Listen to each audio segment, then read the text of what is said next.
గ్రహయోగం కార్యక్రమానికి స్వాగతం. గ్రహయోగ కార్యక్రమంలో భాగంగా 2024వ సంవత్సరం ఏప్రిల్ 9వ తేదీన ఉగాది పంచాంగ పఠనాన్ని మన యొక్క ఈ సంవత్సరం అంతా కూడా ఏ రాశి వారికి ఎలాంటి యోగం ఉండబోతుంది, అసలు ఉగాది సంవత్సర ఫలితం ఏ రకంగా ఉండబోతుంది అనేటువంటి దాని గురించి మనం ఇప్పుడు ముఖ్యంగా తెలుసుకుందాం. ముందుగా ప్రార్థన.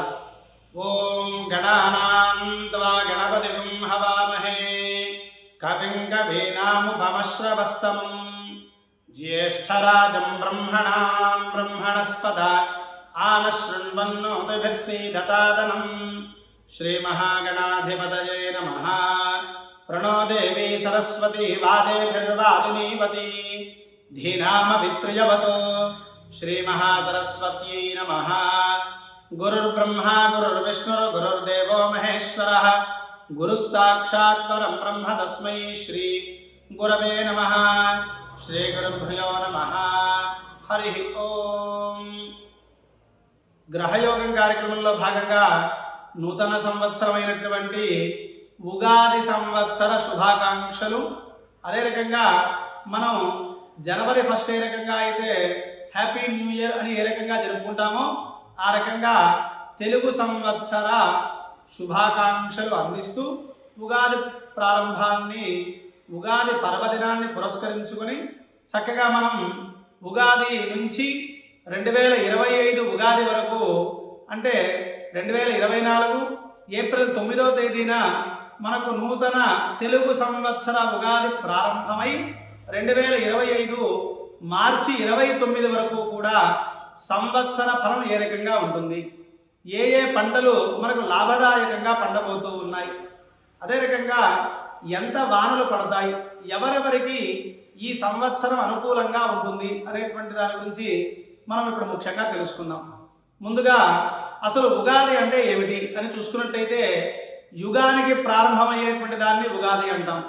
దాన్నే సంవత్సర ప్రారంభాన్ని కూడా ఉగాది అంటాం. అటువంటి కలియుగంలో విశేషంగా క్రోధినామ సంవత్సరంతో ఈ యొక్క ఉగాది ప్రారంభమవుతుంది.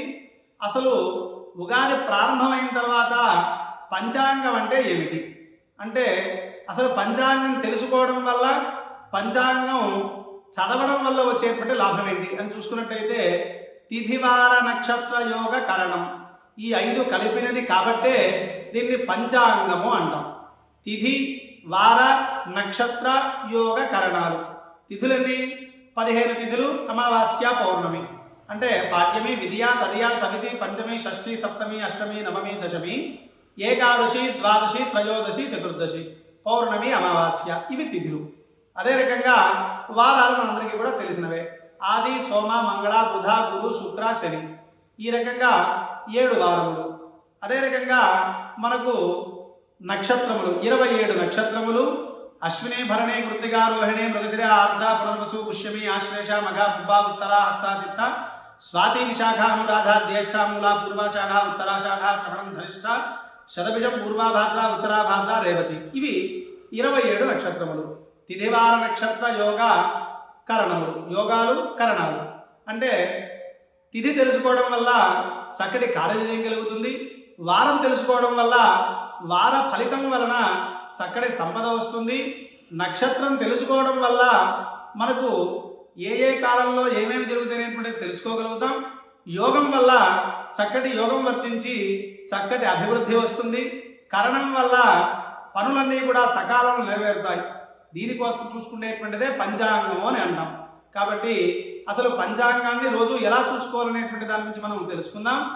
అదే రకంగా ఈ యొక్క ఉగాది నుంచి ఏ రాశుల వారికి ఎలాంటి ఫలితాలు ఉండబోతున్నాయి, సంవత్సర ఫలితం ఏమిటి అని చూసుకున్నట్టయితే ముందుగా ఈ సంవత్సరం మంగళవారం చేత ఉగాది ప్రారంభమవుతుంది. కాబట్టి ముందుగా ఈ సంవత్సరానికి రాజు కుజ భగవానుడు అని అంటాం. అంటే మనకు ఆది సోమ మంగళవారాల్లో ఏ రకంగా అయితే మంగళవారం ఉందో ఆ యొక్క మంగళవారానికి అధిపతి అంగారకుడు.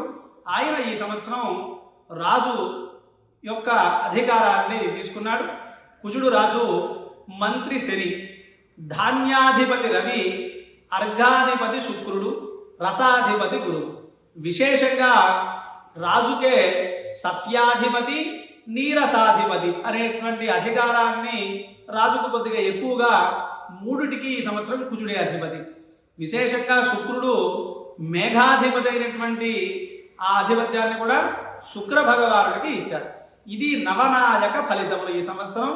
ఈ నవనాయకుల యొక్క ఫలితం వల్ల ఏ రకంగా ఉంటుందని చూసుకున్నట్టయితే ముఖ్యంగా అంగారకుడు రాజు కావడం చేత ప్రభుత్వాలకు ప్రజలకు కొంత వ్యతిరేకత వచ్చేటువంటి అవకాశం ఉంటుంది. పూర్వంలో రాజపరిపాలన కాబట్టి రాజుకి ప్రజలకి కొంత వ్యతిరేకత ఉండేది.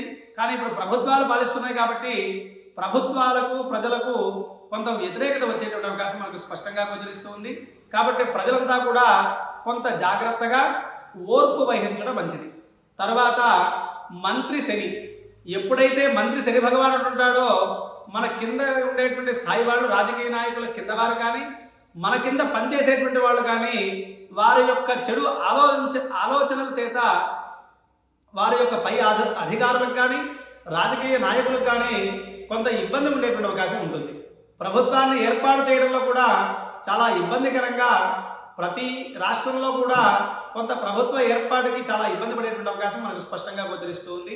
తర్వాత ధాన్యాధిపతి రవి, ఎప్పుడైతే ధాన్యాధిపతి రవి ఉన్నాడో సహజంగా నీరసాధిపతి సస్యాధిపతి అంగారకుడు కావడం, విశేషంగా ధాన్యాధిపతి రవి కావడం, తద్వారా ఈసారి వరి పంట కొంత తక్కువగా పండేటువంటి అవకాశం ఉంది. ఎర్రటి సంబంధించినటువంటి కందులు, ఉలవలు, ఎర్రటి పదార్థాలు, అదే రకంగా అలసందలు, గోధుమలు ఇలాంటి పంటలు పండేటువంటి అవకాశం మనకు స్పష్టంగా గోచరిస్తూ ఉంది. తర్వాత అర్ఘాధిపతి మేఘాధిపతి శుక్రుడు, రాజు అంగారకుడు కావడం, ఈ యొక్క ఆధిపత్యం వానరకు సంబంధించిన ఆధిపత్యం శుక్ర భగవానుడు రావడం, ఇది ఒక్కటే మనకు శుభ సూచకం. ఇక్కడ శుక్ర భగవానుడు కాకుండా ఏ గ్రహమైనా సరే పాపగ్రహం ఆధిపత్యం వచ్చినట్టయితే వానలు మనకి ఈ సంవత్సరం అంత అనుకూలంగా పడవు. కానీ ఈసారి వానలు అంత్యంలో, ఇప్పుడు సహజంగా కూడా సకాలంలో పడాల్సిన వానలు చివరిలో చాలా ఉద్ధృతంగా వరదలుగా పడేటువంటి అవకాశం మనకు స్పష్టంగా గోచరిస్తుంది. సకాలంలో కాకుండా, అనుకోకుండా, సకాలంలో కాకుండా వికాలంలో పడేటువంటి అవకాశం, అంటే ఆ యొక్క సీజన్ అయిపోయిన తర్వాత పడేటువంటి అవకాశం మనకు స్పష్టంగా గోచరిస్తూ ఉంది. రసాధిపతి గురువు, రసానాం అగ్రజం శ్రేష్టం. సహజంగా కూడా రసాధిపతి పాపగ్రహం అయితే మనకు కొంత ఉష్ణతత్వం బాగా ఎక్కువగా ఉంటుంది. సహజంగా పాపగ్రహం అంగారకుడైతే బాగా ఎక్కువగా అగ్ని ప్రమాదాలు జరగడం ఇలాంటివి జరిగేటువంటి అవకాశం ఉంటుంది.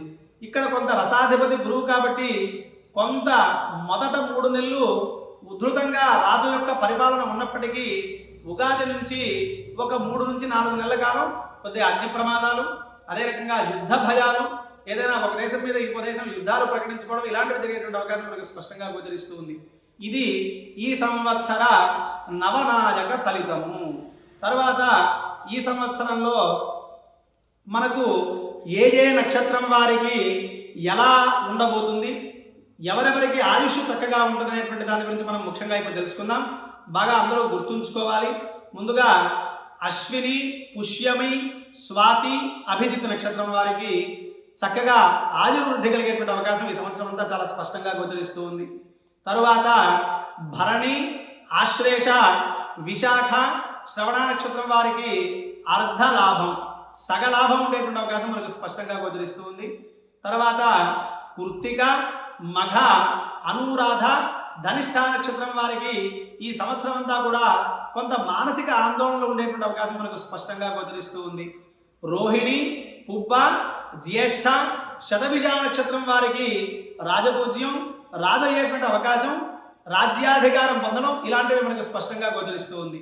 మృగశిర, ఉత్తర, మూల, పూర్వభద్ర నక్షత్రం వారికి యుద్ధ భయం, యుద్ధాల ద్వారా ఏదైనా నక్షత్రం కలిగినటువంటి రాజులు ఉన్నట్టయితే వారికి యుద్ధ భయాన్ని చేకూర్చేటువంటి అవకాశం మనకు స్పష్టంగా గోచరిస్తూ ఉంది.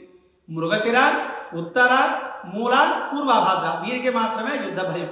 ఆర్ద్ర, హస్త, పూర్వాషాఢ, ఉత్తరాభాద్ర ఈ నక్షత్రాల వారికి చక్కగా కొత్త కొత్త వస్తువులు తీసుకోవడం, కొత్త కొత్త బంగారు ఆభరణాలు కొనడం ఇలాంటివి అలంకార ప్రాప్తి అంటాం. అటువంటి అలంకారాలు చేసుకునే అవకాశం మనకు స్పష్టంగా గోచరిస్తూ ఉంది. పునర్వసు, చిత్తా నక్షత్రం, ఉత్తరాషాఢ, రేవతి నక్షత్రం వారికి కొంత అనారోగ్య సమస్యలు చాలా ఎక్కువగా ఉండేటువంటి అవకాశం మనకు స్పష్టంగా గోచరిస్తూ ఉంది. మొత్తానికి ఈ సంవత్సరం అంగారకుడు రాజు కావడం చేత కొద్దిగా బంగారు, తర్వాత ఇనుము సంబంధించినటువంటి ధరలు, బంగారు, వెండి, తామ్రము ఇలాంటి ఇనుముకు సంబంధించినటువంటి ధరలు బాగా అధికంగా ఉండేటువంటి అవకాశం మనకు స్పష్టంగా గోచరిస్తూ ఉంది. అదే రకంగా ఈ సంవత్సరం మనకు మౌఢ్యము అంటాం, అంటే మనం చేయకూడనటువంటి తేదీల్లో చేయకూడనటువంటి పనులు, గురుమూఢము అంటాం. ముందుగా గురుమూఢం 3/5/2024 ప్రారంభమై 2/6/24 వరకు కూడా గురుమూఢమే ఉంది. కాబట్టి ఇటువంటి మూఢంలో ఎవరో కూడా ఎలాంటి పని చేయకుండా ఉన్నట్టయితే చక్కటి శుభం జరుగుతుంది. తర్వాత 28/4/2024 మూఢం ప్రారంభమై 11/7/2024 వరకు కూడా మూఢం ఉంటుంది. శుక్రమౌఢ్యమి అంటాం. 17/3/2025 ప్రారంభమై 27/3/2025 వరకు. తర్వాత గురుమూఢము 16/3/2025 నుండి 29/3/2025 వరకు కూడా శుక్రమౌఢ్యమి అంటాం. ఈ యొక్క మూఢాలలో ఎలాంటి శుభకార్యాలు కానీ, గృహప్రవేశాలు ఇత్యాదులు కార్యక్రమాలు ఏవి కూడా చేయకుండా ఉండుట శుభం, మంచిది. తరువాత పుష్కరాలు అంటాం. సహజంగా ప్రతి సంవత్సరం ఒక నదికి పుష్కరం వస్తూ ఉంటుందన్నమాట. కొన్ని కోట్ల దేవతలు ఆ యొక్క పుష్కరాల్లో స్నానం చేస్తూ ఉంటారు. ఆ పుష్కరం ఎప్పుడు వస్తుంది, ఏ తిథి నుంచి ఏ తిథి వరకు చూసుకున్నట్టయితే మనం డేట్ ప్రకారం చెప్పుకుందాం. నేను తిథుల ప్రకారం చెప్తే మీకు ఎవరికి కూడా గుర్తుండదు, కాబట్టి మీకు ఒక కొండ గుర్తుగా చక్కగా డేట్ చెప్తాను. 1/5/2024 నుండి 12/5/2024 వరకు నర్మదా నది పుష్కరాలు ప్రారంభమవుతాయి. పుష్కరాలు ప్రారంభమై చెప్పాక 1/5/2024 నుండి ప్రారంభమై 12/5/2024 వరకు నర్మదా నది పుష్కరాలు అంజమగురు. కాబట్టి చక్కగా నర్మదా నదిని దర్శించుకొని ధరించండి.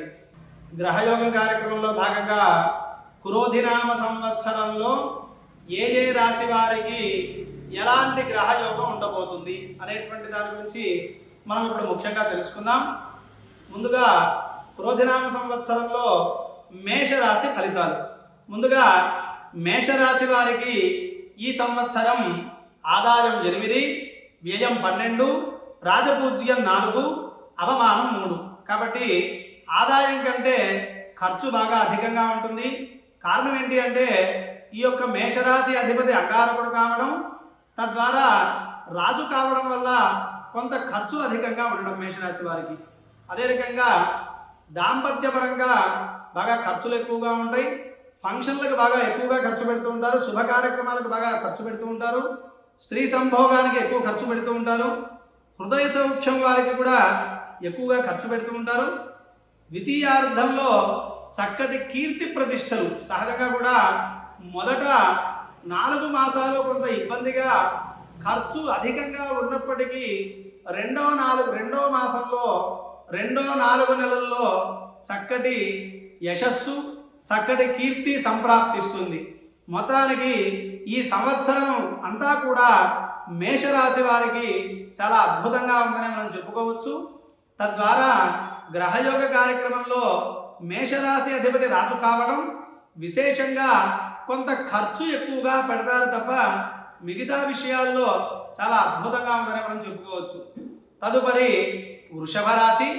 వృషభ రాశి వారికి ఈ సంవత్సరం ఎలా ఉండబోతుంది అని చూసుకున్నట్టయితే వృషభ రాశి వారికి ఆదాయం 2, వ్యయం 8, రాజపూజ్యం 7, అవమానం 3. ఇది ఈ రాశి వారి యొక్క పరిస్థితి. సహజంగా కూడా 2 ఆదాయం అయితే వ్యయం 8 ఉంటుంది. కాబట్టి కొద్దిగా ఖర్చులు తగ్గించుకోవడం మంచిది. ఈ రాశి వారికి మిశ్రమంగా ఫలితం ఉన్నప్పటికీ, గురువు చాలా అద్భుతంగా ఉన్నప్పటికీ విద్యార్థులకు చాలా అనుకూలంగా ఉంటుంది. భార్యాభర్తల మధ్యలో కొంత ఇబ్బందులు వచ్చేటువంటి అవకాశం ఉంటుంది. వ్యాపారస్తులకు కూడా కొంత ఆర్థికంగా ఈ సంవత్సరం అంతా నష్టపోయేటువంటి అవకాశం ఉంటుంది. రాజకీయ నాయకులకు చాలా అద్భుతంగా యోగిస్తుంది. మేషరాశి వారికి, వృషభ రాశి వారికి ఈ 2 రాశుల రాజకీయ నాయకులకు చాలా అద్భుతంగా ఉందని మనం చెప్పుకోవచ్చు ఈ సంవత్సరం. తర్వాత ఈ వృషభ రాశి వారికి కొంత వ్యాపార పరంగా ఉండేటువంటి సమస్యలు అధికంగా ఎక్కువగా అవుతాయి ఈ సంవత్సరం. చాలా జాగ్రత్త వహించడం మంచిది. అదే రకంగా వృత్తి సంబంధ వ్యాపారాలు, గృహ సంబంధ వ్యాపారం అంటే రియల్ ఎస్టేట్ వ్యాపారం అంటాం కదా, ఇల్లులు కట్టి అమ్మేటువంటి వారికి మాత్రం ఈ సంవత్సరం మొదటి 4 మాసాలు చాలా అద్భుతంగా ఉంటుంది. తర్వాత కొంత ఆర్థిక ఇబ్బందులు వచ్చేటువంటి అవకాశం మనకు స్పష్టంగా గోచరిస్తూ ఉంది. తదుపరి మిథున రాశి.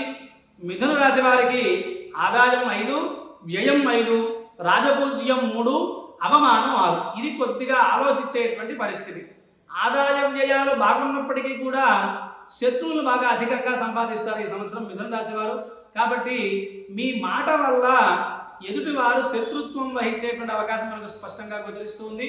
కాబట్టి కొంత మాట్లాడేటప్పుడు ఆచితూచి మాట్లాడడం వలన శత్రువుల నుంచి కొంత తప్పించుకోవడం మంచిది.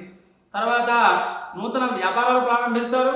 కొత్త ఉద్యోగస్తులైతే సాఫ్ట్వేర్కి సంబంధించిన ఉద్యోగస్తులు కొత్త సంస్థల్లో ఉద్యోగాలు సంపాదించి ఏదైనా విదేశీ గమనానికి వెళ్ళేటువంటి అవకాశం మనకు స్పష్టంగా గోచరిస్తుంది. అదే రకంగా ప్రభుత్వ సంస్థల్లో పనిచేసే ఉద్యోగస్తులకు మాత్రం పై అధికారుల యొక్క ఒత్తిడి వల్ల ఈ సంవత్సరం అంతా కొద్దిగా స్థానచలనం చెందేటువంటి అవకాశం మనకు స్పష్టంగా గోచరిస్తుంది. వ్యాపారస్తులకు అనుకూలంగానే ఉంటుంది. రాజకీయ నాయకులకు మాత్రం కొంత ఇబ్బందికరమైనటువంటి వాతావరణం మనకు స్పష్టంగా గోచరిస్తుంది. కాబట్టి మిథున రాశి రాజకీయ నాయకులు కొంత ఆచితూచి అడుగు వేయడం మంచిది. వ్యాపారస్తులకు బాగానే ఉంది. విద్యార్థులకు కూడా చాలా అనుకూలంగానే ఉందని మనకు చెప్పుకోవచ్చు. తదుపరి కర్కాటక రాశి. కర్కాటక రాశి వారికి ఆదాయం 14, వ్యయం 2, రాజపూజ్యం 3, అవమానం 3. ఇక్కడ సంపాదన అధికంగా ఉన్నప్పటికీ ఖర్చు చాలా తక్కువగా ఉంది. ఈ రాశి వారికి 3 అవమానిస్తే 3 పొగుడుతూ ఉంటారు. కాబట్టి 3 మిత్రులు 3 శత్రువులు సమానంగానే ఉంటుంది. ఈ కర్కాటక రాశి వారికి ఈ సంవత్సరం అంతా కొత్త స్థలాలు కొనడం, కొత్త ఇల్లు నిర్మించుకోవడం, కొత్త వస్తువులు కొనడం, ఇలాంటివి జరిగేటువంటి అవకాశం మనకు స్పష్టంగా గోచరిస్తుంది. విద్యార్థులకు అనుకూలంగానే ఉంటుంది. వ్యాపారస్తులకు అనుకూలంగానే ఉంటుంది. రాజకీయ నాయకులకు మాత్రం మధ్యమంగా ఉండేటువంటి అవకాశం మనకు స్పష్టంగా గోచరిస్తుంది. కర్కాటక రాశి వారికి ఈ సంవత్సరం అంతా కూడా మధ్యమంగా ఉండేటువంటి అవకాశం మనకు స్పష్టంగా గోచరిస్తుంది. తదుపరి సింహరాశి. సింహరాశి వారికి ఆదాయం 2, వ్యయం 14, రాజపూజ్యం 2, అవమానం 2. అంటే ఆదాయం కంటే వ్యయం చాలా అధికంగా ఉంది. సింహరాశి వారికి కొంత రైతులు ఎవరైతే ఉంటారో వారికి చాలా అద్భుతంగా ఉంటుంది ఈ సంవత్సరం. మంచి లాభాలు పొందుతారు.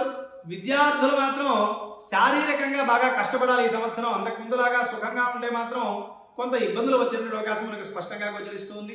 కాబట్టి విద్యార్థులు బాగా ఎక్కువ కష్టం చేత ఫలితం లభిస్తుంది. వ్యాపారస్తులు మాత్రం కొంత చాలా జాగ్రత్త వహించడం మంచిది. రాజకీయ నాయకులు కూడా చాలా జాగ్రత్త వహిస్తూ మీ జాతకాన్ని పరిశీలన చేసుకొని ముందరికి నడవడం చాలా మంచిది. కొంత కుటుంబపరమైనటువంటి ఇబ్బందులు, భార్యాభర్తల మధ్యలో ఇబ్బందులు, తల్లిదండ్రులతో ఇబ్బందులు, ఇలాంటి కుటుంబ కలహాలు వచ్చేటువంటి అవకాశం మనకు స్పష్టంగా గోచరిస్తుంది. కాబట్టి కొంత కుటుంబంతో జాగ్రత్త వహించడం సింహరాశి వారికి మంచిది. కాబట్టి సింహరాశి వారికి కూడా ఈ సంవత్సరం అంతా మధ్యమంగానే ఉందని మనం చెప్పుకోవచ్చు. తదుపరి కన్యారాశి. కన్యారాశి వారికి ఆదాయం 5, వ్యయం 5, రాజపూజ్యం 4, అవమానం 5. అంటే సంపాదన ఖర్చు ఒకే రకంగా ఉన్నప్పటికీ కూడా ఈ సంవత్సరం గురువు అనుకూలంగా ఉండడం చేత కొంత ఆదాయం ఖర్చు సమానంగా ఉన్నప్పటికీ వ్యాపారంలో మధ్యమంగానే ఉంటారు. మరీ ఎక్కువగా అభివృద్ధి ఉండదు, మరీ తక్కువగా ఉండదు, జరిగిపోతూ ఉంటుంది. తర్వాత ఇందాక మనం చెప్పుకున్న విధంగానే ఏదైతే గృహ సంబంధ వ్యాపారాల్లో ఉన్నారో వారు చాలా అద్భుతమైనటువంటి ఆదాయం కలిగి ఉంటుంది. కన్యారాశి రాజకీయ నాయకులకు కూడా చాలా అద్భుతంగా ఉంటుంది. విద్యార్థులకు కూడా చాలా అద్భుతంగా ఉంటుంది. స్త్రీల విషయంలో కొంత జాగ్రత్త వహించడం మంచిది. ఇంట్లో ఉండేటువంటి ఆడవారు ఎవరైతే మన ఇంట్లో ఉంటారో కన్యారాశి వారికి కొంత అనారోగ్య సమస్యలు వచ్చేటువంటి అవకాశం మనకు స్పష్టంగా గోచరిస్తుంది. ఆరోగ్యం పట్ల కొంత జాగ్రత్త వహించడం మంచిది. తదుపరి తులారాశి. తులారాశి వారికి ఈ క్రోధినామ సంవత్సరం ఎలా ఉండబోతుందని చూసుకున్నట్టయితే ఆదాయం 2, వ్యయం 8, రాజపూజ్యం 1, అవమానం 5. ఇది తులారాశి వారి యొక్క పరిస్థితి. ఆదాయం 2 అయితే వ్యయం 8గా ఉంది, ఖర్చు అధికంగా ఉంటుంది. అవమానించేటువంటి వాళ్ళు 5 మంది అయితే కేవలం మిత్రులు మాత్రం ఒకళ్ళే ఉంటారు. కాబట్టి మీరు మాట్లాడేటప్పుడు స్నేహం చేసేటప్పుడు చాలా జాగ్రత్త వహించడం మంచిది. తర్వాత తులారాశి వారికి ఈ సంవత్సరం మంచి గుర్తింపు వస్తుంటుంది, చక్కటి కీర్తి ప్రతిష్టలు వస్తూ ఉంటాయి. కీర్తి ప్రతిష్టలతో పాటు కొంత మన యొక్క కీర్తిని తగ్గించడం కోసం కొంత మన మీద దుష్ప్రచారాలు జరిగేటువంటి అవకాశం కూడా తులారాశి వారికి స్పష్టంగా గోచరిస్తూ ఉంది. కాబట్టి దుష్ప్రచారాలు జరుగుతూ ఉన్నాయి కదా అని చెప్పి వారు అసహనపడకుండా ధైర్యంతో ముందుకు వెళ్ళడం వల్ల చక్కటి యోగం కలుగుతుంది. తులారాశి రాజకీయ నాయకులకు చక్కటి యోగం సంప్రాప్తిస్తుంది. రాజకీయ నాయకులకైతే తులారాశి వారికి అద్భుతంగా ఉంటుంది. వ్యాపార రంగంలో ఉండేటువంటి వారికి మధ్యమంగా ఉంటుంది. విద్యార్థులకి చాలా ఉత్తమంగా ఉందనే మనం ఈ తులారాశి వారికి చెప్పుకోవచ్చు. తదుపరి వృశ్చిక రాశి. వృశ్చిక రాశి వారికి ఆదాయం 8, వ్యయం 14, రాజపూజ్యం 4, అవమానం 5. ఇక్కడ ఈ సంవత్సరం అధిపతి వృశ్చిక రాశి అధిపతి కుజుడు కాబట్టి వ్యయం ఎక్కువ ఉన్నప్పటికీ కూడా రెండు సమానంగానే ఆదాయం ఎంతైతే వస్తుందో ఖర్చు కూడా అదే రకంగా ఉంటుంది. రాజపూజ్యం ఎంతైతే ఉంటుందో అవమానం కూడా అలానే ఉంటుంది. మిత్రులు శత్రువులు సమానంగానే ఉంటారు.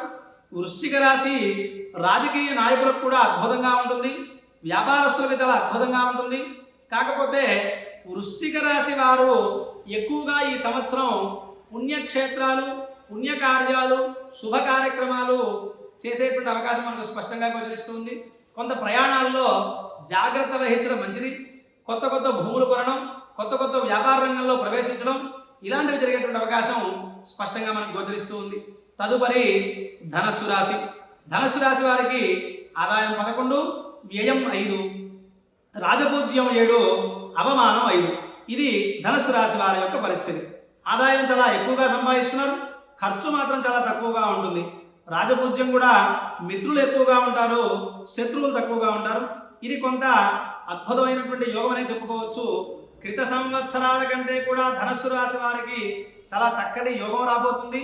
సాంకేతిక రంగంలో చక్కటి శుభ ఫలితములు కలుగుతాయి.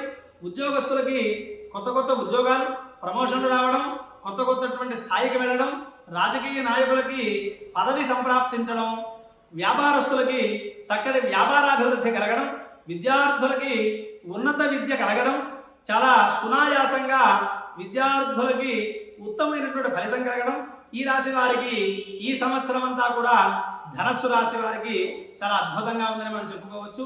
తదుపరి మకర రాశి. మకర రాశి వారికి ఆదాయం 14, వ్యయం 14, రాజపూజ్యం 3, అవమానం 1. ఎంతైతే సంపాదిస్తారో అంత ఖర్చు పెడతారు. రాజపూజ్యం 3 మిత్రులైతే ఒకరు మాత్రమే శత్రువులుగా ఉంటారు. కాబట్టి పెద్దగా మనం ఆలోచించినటువంటి అవసరం మకర రాశి వారికి లేదు. అదే రకంగా విద్యార్థులకు మాత్రం పోటీ పరీక్షల్లో చాలా గట్టి పోటీ ఉంటుంది. అటువంటి పోటీ పరీక్షల్లో ఉత్తమంగా చాలా అద్భుతంగా రాణిస్తారు. మిత్రులతో చాలా సునాయాసంగా మిత్రులతో ఏదైనా సరే సంప్రదింపులు చేస్తారు. అదే రకంగా రైతులకు చాలా అద్భుతంగా ఉంటుంది. కొంత శని ప్రభావం చేత ఈ సంవత్సరం నుంచి పోయిన సంవత్సరం వరకు ఎంతైతే ఇబ్బంది పడ్డారో ఈ సంవత్సరం చాలా అద్భుతమైనటువంటి ఫలితాలు మకర రాశి వారికి కనిపిస్తూ ఉన్నాయి. రాజకీయ నాయకులకు మాత్రం కొంత తక్కువగా అనుకూలం ఉండేటువంటి పరిస్థితి మనకు స్పష్టంగా గోచరిస్తూ ఉంది. తదుపరి కుంభరాశి. కుంభరాశి వారికి ఆదాయం 14, వ్యయం 14, రాజపూజ్యం 6, అవమానం 1. ఆదాయం వ్యయాలు సమానంగా ఉన్నప్పటికీ కూడా శని ప్రభావం చేత కుంభరాశి వారికి కొంత పనుల్లో చికాకులు కలిగించడం, రాజకీయ నాయకులకు చాలా ఇబ్బంది పెడుతూ వారికి సీట్లు ఇవ్వడం ఇలాంటివి జరిగేటువంటి అవకాశం మనకు స్పష్టంగా గోచరిస్తూ ఉంది. కొంత ప్రతికూల వాతావరణం కుంభరాశి వారికి స్పష్టంగా గోచరిస్తూ ఉంది. కాబట్టి కొంత జాగ్రత్త వహించి మీ యొక్క జాతకాలను పరిశీలించుకొని దాన్ని పరిష్కార మార్గంలో వెతుక్కున్నట్టయితే చక్కటి శుభం చేకూరుతుంది. విద్యార్థులకు అనుకూలంగానే ఉంటుంది. వ్యాపారస్తులు కొత్త వ్యాపారాలు మొదలు పెట్టకుండా ఎవరిని నమ్మకుండా స్వతహాగా వారు వ్యాపారం చేసుకున్నట్టయితే చక్కటి యోగం సంప్రాప్తిస్తుంది. తదుపరి మీనరాశి. మీనరాశి వారికి ఆదాయం 11, వ్యయం 5, రాజపూజ్యం 2, అవమానం 4. ఇది ఈ రాశి వారి యొక్క పరిస్థితి. మీనరాశి వారికి ఈ సంవత్సరం అంతా కూడా చాలా అద్భుతంగా ఉందని చెప్పుకోవచ్చు. మీనరాశి వారికి రాజకీయ నాయకులకు ఈ సంవత్సరం రాజయోగాన్ని ఇచ్చేటువంటి అవకాశం మనకు స్పష్టంగా గోచరిస్తూ ఉంది. అదే రకంగా మీనరాశి వ్యాపారస్తులకి లాభ నష్టములు సరి సమానంగా ఉండేటువంటి అవకాశం మనకు స్పష్టంగా గోచరిస్తూ ఉంది. విద్యార్థులకు అనుకూలంగానే ఉన్నప్పటికీ రాజకీయ నాయకులకు మాత్రం చాలా అద్భుతమైనటువంటి యోగం కనిపిస్తూ ఉంది. 12 రాశుల వారికి ఈ సంవత్సరం ఎలా ఉంది మొత్తానికి చూసుకున్నట్టయితే ఆదాయ వ్యయాలు ఉండడం, అదే రకంగా అధిపతి అంగారకుడు కావడం, మంత్రి శని కావడం, ఈ 2 ప్రభావాల వల్ల అన్ని రాశుల వారికి ఎలా ఉండాలి? అన్ని రాశుల వారు అంటే దాంపత్యపరమైనటువంటి ఇబ్బందులు ప్రతి రాశి వారికి కూడా, మేషరాశి, వృషభ రాశి, మిథున రాశి ఇలా కాకుండా ప్రతి రాశి వారికి కూడా కొంత ఇంట్లో భార్యాభర్తల మధ్య విభేదాలు రావడం, అదే రకంగా ఈ సంవత్సర ఫలంలో రాజు కుజుడు మంత్రి శని కావడం వల్ల కొంత విభేదించడం, అదే రకంగా దంపతులు ఎక్కువగా విడిపోవడం, పోయిన సంవత్సరం కంటే ఈ సంవత్సరం ఎక్కువగా విడిపోయేటువంటి అవకాశం మనకు స్పష్టంగా గోచరిస్తుంది.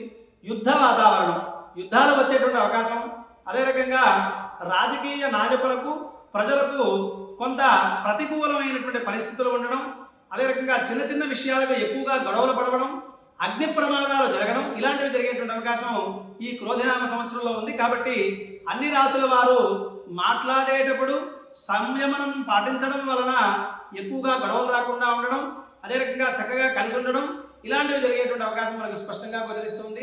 కాబట్టి ఈ అన్ని రాశుల వారు కూడా ఈ సంవత్సరం అంతా మిత సంభాషణ, కొద్దిగా నిదానంగా మాట్లాడుకోవడం, మితంగా మాట్లాడడం వల్ల కొన్ని గొడవలు రాకుండా ఉండే అవకాశం మనకు కొంత నివారించవచ్చు. కాబట్టి అన్ని రాశుల వారు ఈ సంవత్సరం కుటుంబంలో కలహాలు లేకుండా శుభం చేకూరాలని, అన్ని రాశుల వారికి అఖండ లక్ష్మీప్రదం కావాలని స్వస్తి.